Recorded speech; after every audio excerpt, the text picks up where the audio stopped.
الحمد للہ وحدہ والصلاة والسلام علی من لا نبی بعدہ اما بعد اعوذ باللہ من الشیطان الرجیم بسم اللہ الرحمن الرحیم لقد من اللہ علی المؤمنین اذ بعث فیہم رسولا من انفسہم یتلو علیہم آیاتی ویزکیہم ویعلمہم الکتاب والحکمہ وإن كانوا من قبل لفی ضلال مبین۔ پیارے نبی کریم صلی اللہ علیہ وآلہ وسلم کی بعثت کا ایک مقصد یہ ہے کہ لوگوں کو کتاب اور حکمت سکھائے۔ حکمت سے مراد سنت ہے، اور سنت ہی دانائی کا، دانشوری کا سرچشمہ ہے۔ پیارے نبی کریم صلی اللہ علیہ وآلہ وسلم کو اللہ تعالیٰ نے جوامع الکلم کا وصف عطا فرمایا تھا۔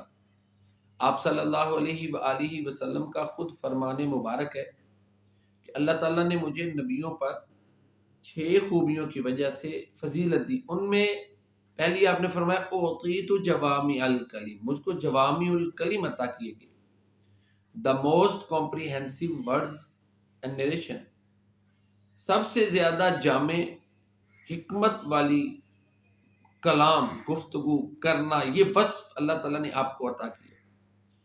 پیارے نبی کریم صلی اللہ علیہ وآلہ وسلم کا ہر جملہ حکمت سے لبریز ہے۔ ہر حرف، ہر لفظ، ہر جملہ، ہر فقرہ پیارے نبی کریم صلی اللہ علیہ وآلہ وسلم کا حکمت سے بھرا ہوا ہے۔ پیارے نبی کریم صلی اللہ علیہ وآلہ وسلم کا فرمان ہے انما الاعمال بالنیات، صحیح بخاری شریف ہے، اس کی پہلی حدیث ہے۔ اعمال کا انحصار نیت پر ہے۔ پھر آپ نے فرمایا وَإِنَّمَا لِكُلِّ امْرِئٍ مَّا نَوَىٰ، ہر آدمی کے لیے صرف وہی ہے جس کی اس نے نیت کی۔ اب دیکھیں نا، یہ چھوٹا سا فرمان جامعیت میں اپنی مثال آپ ہے کہ اعمال کا ثمرہ ویسا ملے گا جیسی انسان نیت کرتا ہے، اور اللہ کی ذات علیم بذات الصدور ہے، وہ تو سینوں کے رازوں کو جانتا ہے۔ نیت کا معاملہ اللہ تعالیٰ سے مخفی نہیں ہے۔ ان اللہ لا یخفی علیہ شیء فی الارض ولا فی السماء، آسمان اور زمین میں کوئی چیز بھی اللہ تعالیٰ سے مخفی نہیں۔ نیت، ارادے، ہر چیز اللہ کے سامنے آئی ہیں۔ تو نیت کی اصلاح کے لیے، سوچ کی درستگی کے لیے، اخلاص پیدا کرنے کے لیے یہ جامع ترین فرمان رسول صلی اللہ علیہ وسلم ہے۔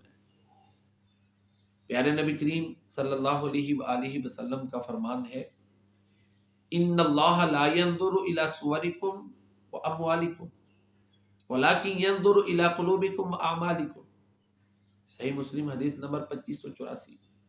اللہ کے نبی فرماتے ہیں اللہ تعالیٰ تمہارے صورتوں اور مالوں کی طرف نہیں دیکھتے، وہ تو تمہارے دلوں اور اعمال کی طرف دیکھتے ہیں کہ وہ کیسے ہیں۔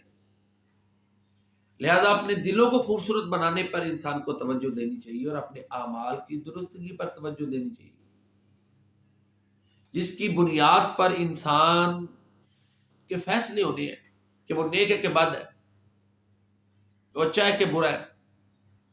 تو اس چھوٹے سے فرمان میں پیارے نبی کریم صلی اللہ علیہ وسلم نے جو سوچ ہے انسان کی، اس کی ڈائریکشن درست کر دی۔ تو یہ فرامین اگر انسان ان کو اپنا لے تو اس کی نیت بھی درست ہو جاتی ہے، اس کے اعمال بھی درست ہو جاتے ہیں، اس کی سوچیں بھی درست ہو جاتی ہیں۔ اسی طرح اس آدمی میں عجز بھی آ جاتا ہے، اللہ کی کبریائی کو بھی وہ بندہ تسلیم کر لیتا ہے، اللہ کی عظمت کا بھی قائل ہو جاتا ہے۔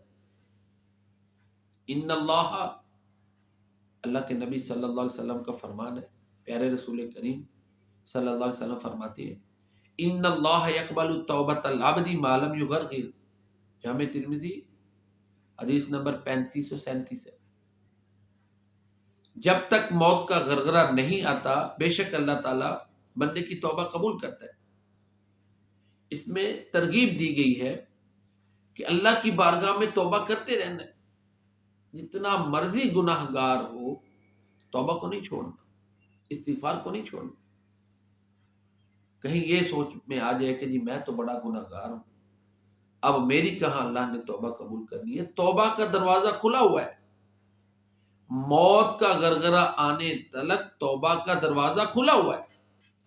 تو یہ چھوٹا سا فرمان انسان کی سوچ کو، اس کی ڈائریکشن کو درست کر دیتا ہے کہ کسی بھی موقع پہ جب تک سانس چل رہا ہے، زندہ ہے، اللہ کی رحمت سے مایوس نہیں ہونا، اللہ کی رحمت کی امید رکھنی ہے، اس کے در پہ جھکے رہنا ہے، معافیاں مانگتے رہنا ہے، وہ معاف کرنے پہ قادر ہے۔